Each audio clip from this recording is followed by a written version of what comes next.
Hi YouTube. Yeah, every time I feel like there's only 5 people to play in Colorado, and 4 of them are Chris Motley. I play him at every tournament. And I almost had to play him on Saturday too. This game was on Thursday, and then I almost had to play him on Saturday as well. So, thankfully I didn't. But hi Barney, hi YouTube, hi Barney, hi Cheesy Gazebo, and Yellow Mod and Fringe. And now I feel like if I don't say everyone, I'll be leaving someone out. No, I won't do that. It's fine. Yeah. So last time I played him, it went very well for me because he played this move, which is not a very good move. But he is trying to get back into playing e5, which I am also trying to learn how to play e5, so we're kind of on the same page with that. So, but he played it in the weird move order. So he played knight c6, and yeah, okay, so d4 is probably just the best move here, and I was aware of that. It just makes sense to take the center when your opponent does not. But, I don't know, I kind of would prefer to, like, practice actual chess. He keeps trying to bait me into just nonsense, which, I mean, I would love to do that, but I feel like it's harder for me to learn from that. So, I just played, I played knight f3, and then he played e5, and it's everything's okay now. And I played bishop b5. He plays a6. And I castled. And he played bishop e7. And I played a move that was not what I learned, because I couldn't remember what I learned, because I haven't reviewed my white openings in a while. I have only been reviewing my black openings. So I was like, alright, well, here's what I'll do. I gotta practice defending, and since I'm gonna play this with black, I just think it would be interesting to, like, know what it feels like to be on the white side of it too. So just hear me out, okay? I decided to play into the Marshall, just allow that. Yeah, I played c3 here. I'm not going to be playing this again probably, but I just kind of wanted to do it at least once.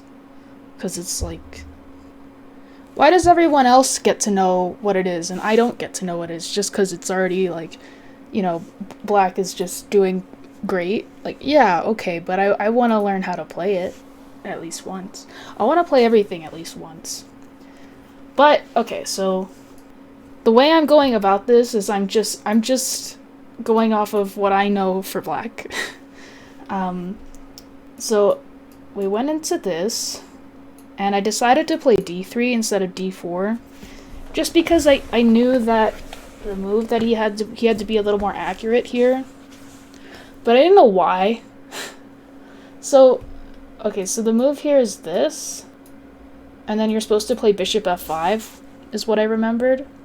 Wasn't like 100% sure why, I just thought it just made sense to attack this pawn, because I mean, it's, I don't know, but I actually learned why, and this actually makes a lot of sense. So he didn't do that, he played queen h4, and this move order is bad. Now I understand, so I'll have to try and illustrate this the best I can.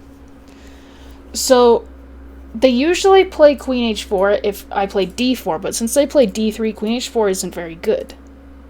So, the reason is that after d4, bishop d6, rook e1, queen h4, g3, queen h3, this move fails to g5. Or not fails to it, but it's, g5 is a move here. Okay, which I knew. I mean, I knew that was in my book, but I didn't connect the dots. That after d3, g3, rook e4 here, if he plays g5 now, then the rook is defended. So I can just take this, and now he's not forking these two pieces. So that's the whole point. Oh, I'm sorry, I forgot to explain why g5 was a move there. So the point is after, if I take this, then he has this, and these two pieces are attacked. But in the other line, my pawn is on d3, so this makes no sense to do for black. and black is winning here if I take on g5. So now I understand. That's really good though that I get it now. My opponent told me that after the game. He didn't know this, but he figured it out very quickly that the point, you know, the difference. He figured it out because I guess he's looked at it more than me. So that's cool. But that's good though. This is why it makes sense to play stuff I don't know, because I just learn better by doing. I feel like I don't learn very well just by studying, and then just trying to remember shit. I hate that. I like learning by experience, and even if that experience is just getting mated in the middle of the board, that's an experience I'll never forget. But I'm very forgetful when it comes to just trying to memorize shit. So there you go. That's why. Okay, but I didn't know that, and I was sitting here, I thought for a while, and I felt like I was losing. Because, okay, if I don't have rook e4, then what the fuck do I do? And so in the other position, with the pawn is on d4, you play queen f3 there. And also after, in this move order, if he goes here first, you play queen f3. And then I was gonna play bishop e3 here, and then if he takes, that's fine. And then he usually just goes back. So this is fine. So I was like, I mean, I guess I can just play queen f3 here. And I know that in d4, you know, you play queen f3 and he goes here and it's fine somehow, but I don't know how. But no, or I don't know. I guess it's fine. It wasn't a mistake or anything, but yeah, rook e4 is just a very good move. So he plays bishop g4, and I play queen g2, and he plays queen h5. Now I feel like I'm losing again. I'm just having a lot of trouble with my light squares, which is kind of the whole point of the opening. And I only have one move here to not be worse. I don't really get it. Okay, no, I actually do get it now that I think about it. Alright. Yeah, so I guess it's white to play here. How to not be worse. Because this is a threat, kind of. Kind of, sometimes. Depends on what I do. Yeah, it looks tough, right? Especially when I don't know any ideas, I don't know any theory. I'm completely on my own here. And I just have to use logic, but I mean, yeah, so I played knight d2. Knight d2 seems to make sense, but there is a drawback to knight d2 that I was aware of. So knight d2, I'm defending the light squares, but I'm blocking in my dark squared bishop and my rook in the process, and it's actually, if I have to play the knight here to defend the light squares, then that means that it has to stay there to defend the light squares, right? So basically, all three of these pieces are blocked out now. So yeah, apparently bishop e3 is good, you know, and he doesn't want to take that because this is a very good knight, and then I'll be defending the light squares with my rook, and then I play knight d2, and this, I'm doing well there. But I was afraid, what was I afraid of? Oh yeah, I was like, I don't know what's happening after bishop f3. But here I have queen f1, and it's fine. Nothing's happening to me. I don't know why this scared me. It's because I'm weak. Knight d2 is coming, and he's just going to have to move his bishop. I also might have bishop d1. I might have bishop d1 in this position. I don't know. No, I don't. Queen f1 threatens bishop d1. So, okay, so that makes sense, right? But I don't know. I was just very uncomfortable with having my light squares so weak. I'm not used to defending. This is why I played into this. I make big mistakes when I feel like I have to defend because it makes me uncomfortable. So that's why I played knight d2, but then I have absolutely no counterplay and I'm just suffocating. So I played knight d2, plays rook a to e8. And now an even bigger problem. So now that my bishop is sealed on c1, he's going to take this file. If I let him, which it's hard not to, he's going to get a rook on e1. You know, and I can't ever block with the knight because of this. And it looks like I'm just losing, which I am. But I found the only defense. So, white to play and not lose immediately, but be much worse. So there's a lot going on here. I had to think for a very long time, and it does require calculation. So don't just blurt out moves. Any Beckheads in chat? What is this button? Oh, the cheer button is different. That's weird.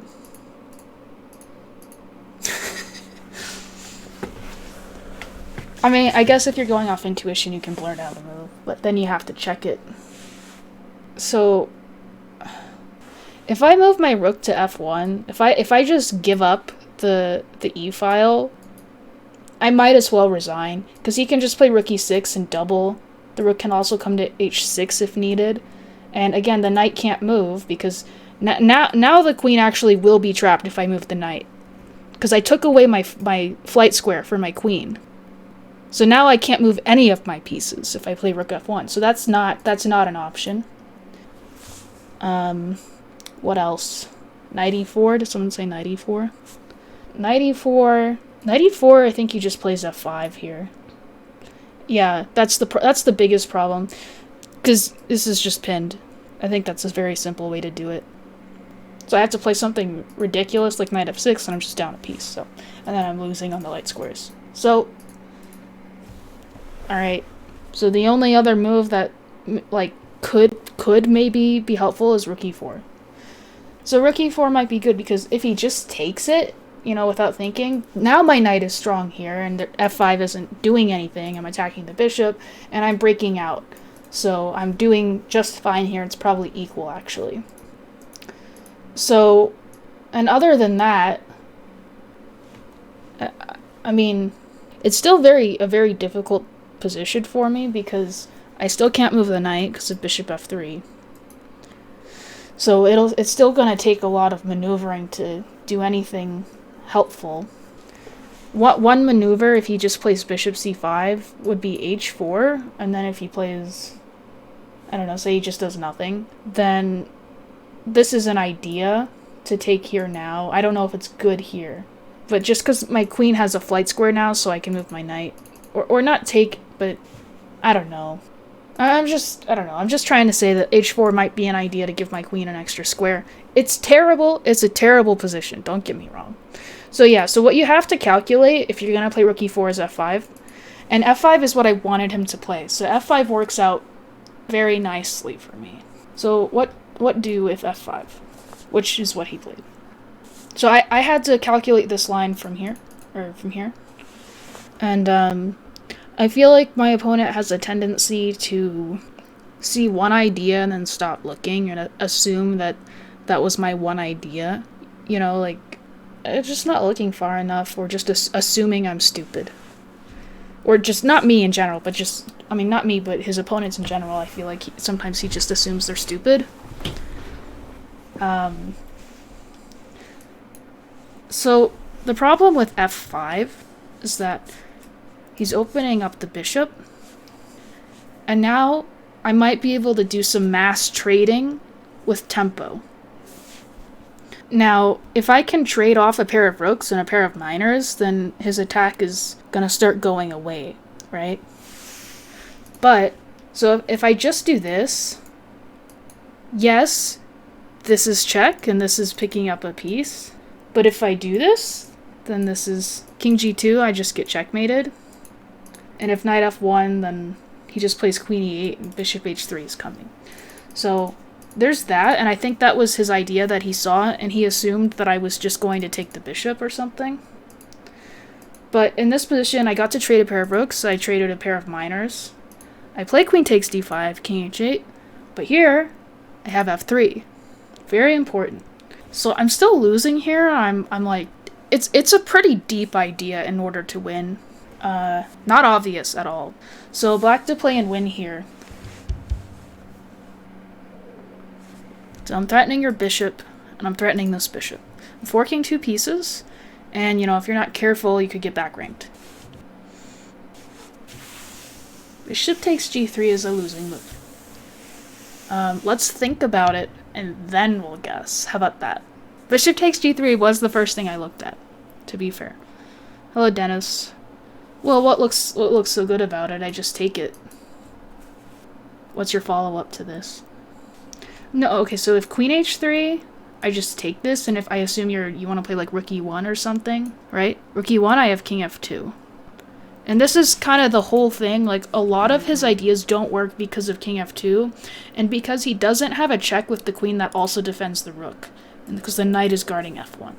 So this is very important. So he just has to move the rook.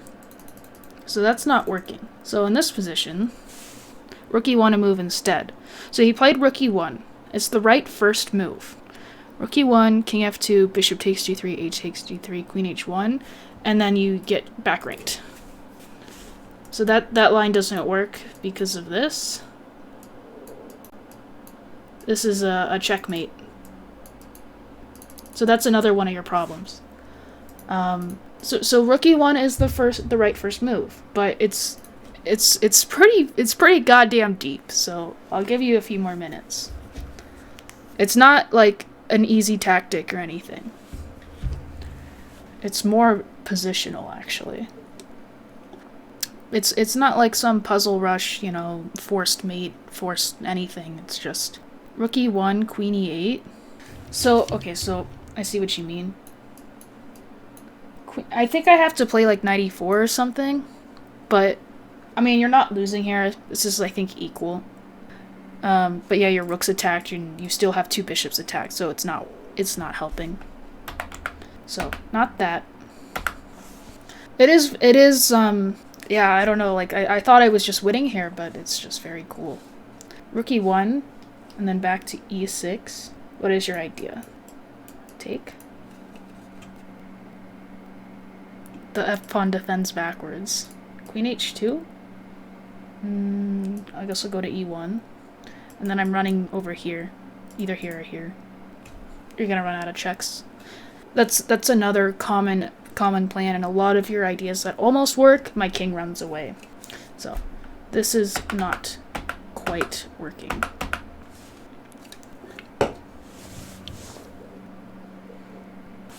This was from a d3 Marshall. How did you know? So I don't think anyone's gonna get this until I show you what happened in the game.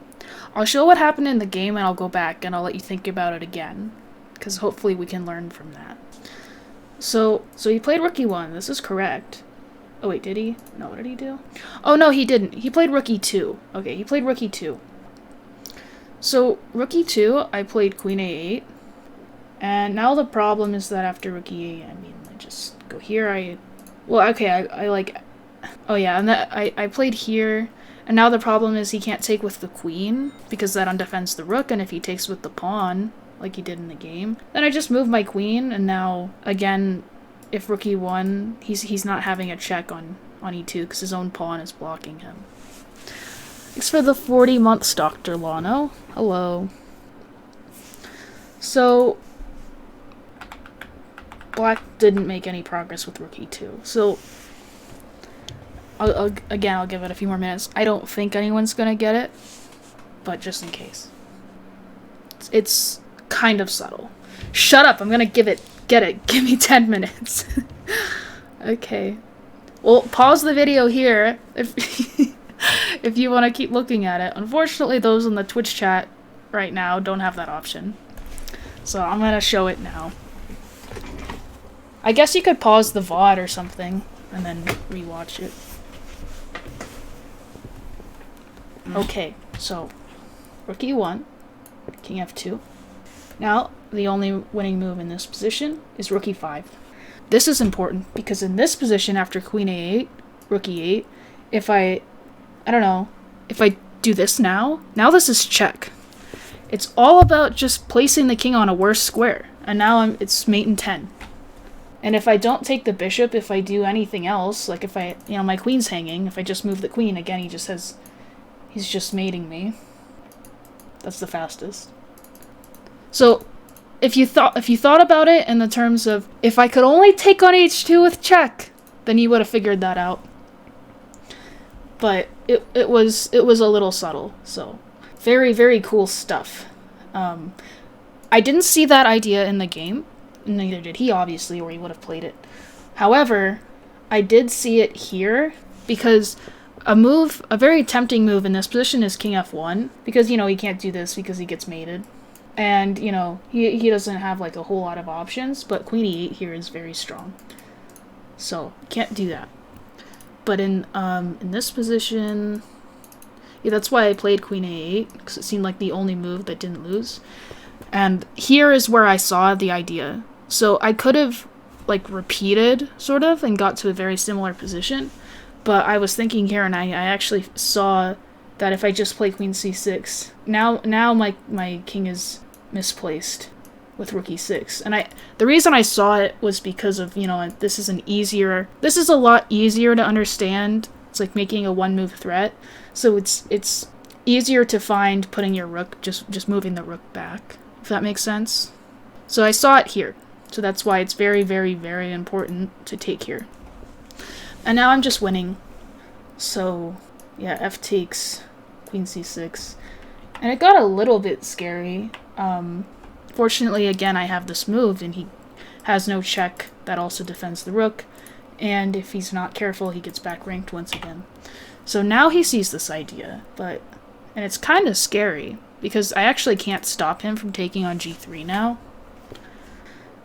So I played knight e4, queen f7. Thanks for the gift sub, Bottom. Very pog. So he plays queen f7, and white's a play and win here.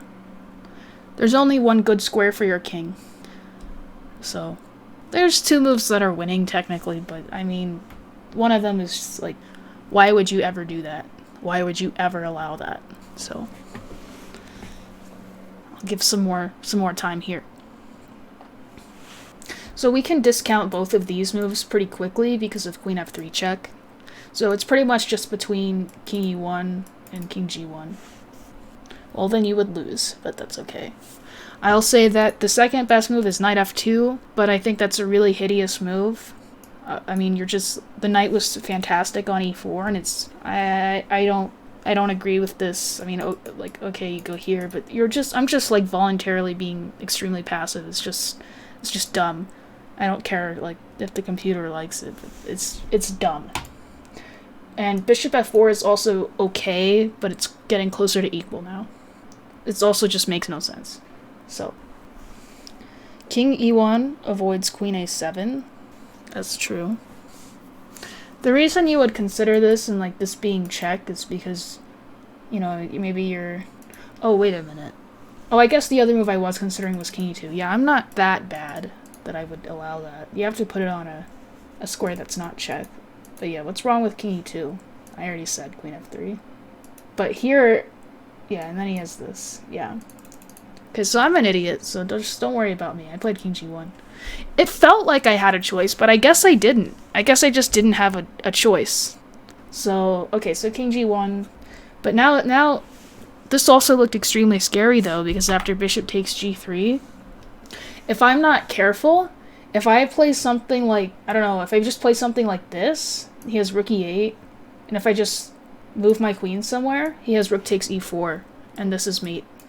So I'm actually losing here. So I have to be very careful. That's why it felt like it was a choice, because I had to calculate king g1.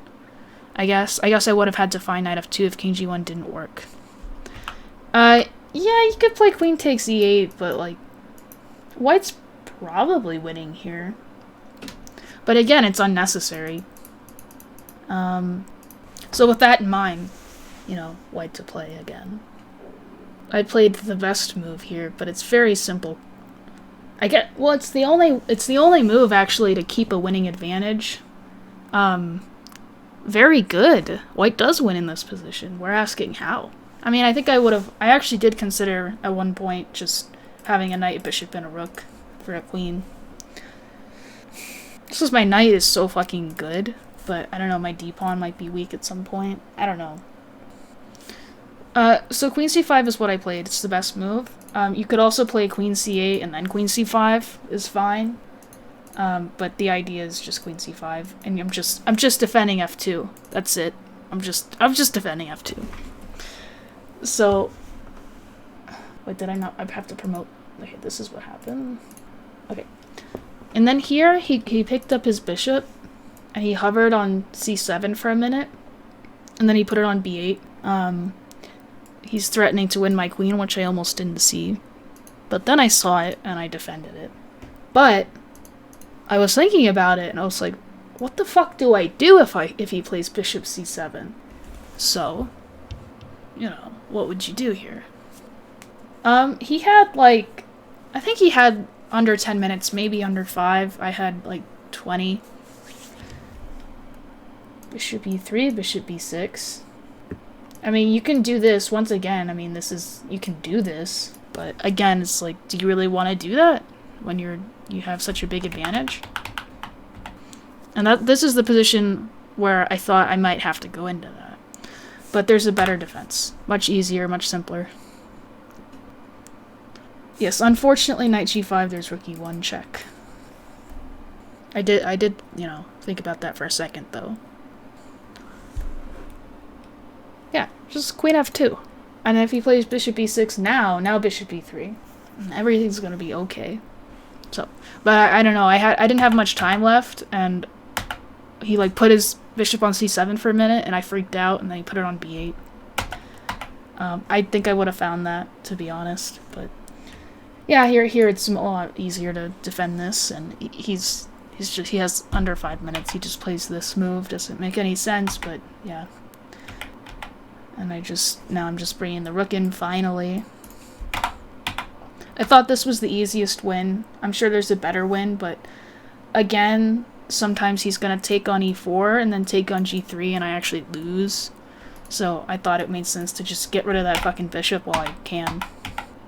And then he played queen h5 and he resigned, because I wasn't gonna take his queen, I was gonna play rook h8.